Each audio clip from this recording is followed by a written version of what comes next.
Politique. PDCI RDA, pourquoi il faut chasser Bédié? Disons-le tout net, le PDCI n'a pas d'avenir avec le président Bédié à sa tête. Les militants de ce parti politique, dont la réputation a traversé les frontières nationales, devraient le savoir et surtout agir. Le prochain congrès de ce parti leur offre l'occasion historique de remettre leur formation politique dans le sens de la marche. Manifestement, Bédié a choisi de liquider le PDCI pour ses ambitions personnelles. La reconquête du pouvoir d'État ne fait pas partie de ses plans.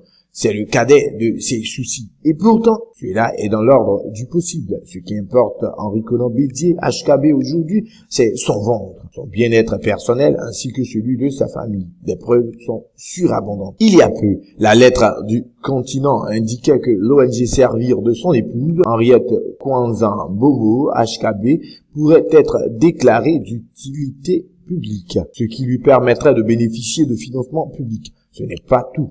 Le fils de Bédié, le bien nommé Jean-Luc Bédié, travaille à la présidence de la République. Il est conseiller spécial chargé de l'économie et des finances et, cerise sur le succulent gâteau, coordonnateur des conseillers de la présidence chargée de la réforme financière de l'État. Quant à son autre fils, Patrick Bédié, il travaille au sein du département café cacao du Trader Novel Commodities SA. Un agrément spécial lui a été accordé par le ministre du Commerce pour l'importation du riz en Côte d'Ivoire. Il redevient ainsi le magnat du riz qu'il était du temps où son père avait les manettes de l'État entre les mains. Ce n'est pas fini. La fille Lucette Bédié a été nommée DGA de la Société des Palaces de Cocody SPDC, établissement public de gestion des hôtels de l'État ivoirien qui comprend l'hôtel Ivoire et le Golf Hotel. Quant à son neveu Niamien Goran, il a été promu au sein de l'inspection générale de l'État. Le beau-frère de HKB, frère de HKB, remarque la belle harmonie, Guy Kwanzan a été nommé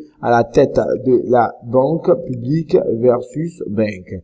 Selon la lettre du continent, il reste encore à caser certains fidèles lieutenants de Bédié dont Émile Ebrotier, son conseiller en communication. Voilà ce que fait courir Bédié. Ce qui lui importe, ce n'est pas la reconquête du pouvoir par le PDCI. Cette reconquête lui paraît hypothétique. Un tien valant mieux que deux, tu l'auras. Celui que le général Guéhi a chassé du pouvoir en décembre 99 pour conserver tous ses acquis est prêt à laisser phagocyter le PDCI par le RDR pour les besoins du ventre simplement. Voilà pourquoi les militants de ce parti ont le devoir historique de ne pas laisser prospérer l'imposture et de chasser Bédié de la tête de leur parti. Ils poseraient un acte de haute trahison à l'égard de feu Félix Houphouët-Boigny. Personne ne comprendrait que l'héritage du premier président de la Côte d'Ivoire ne lui survive pas.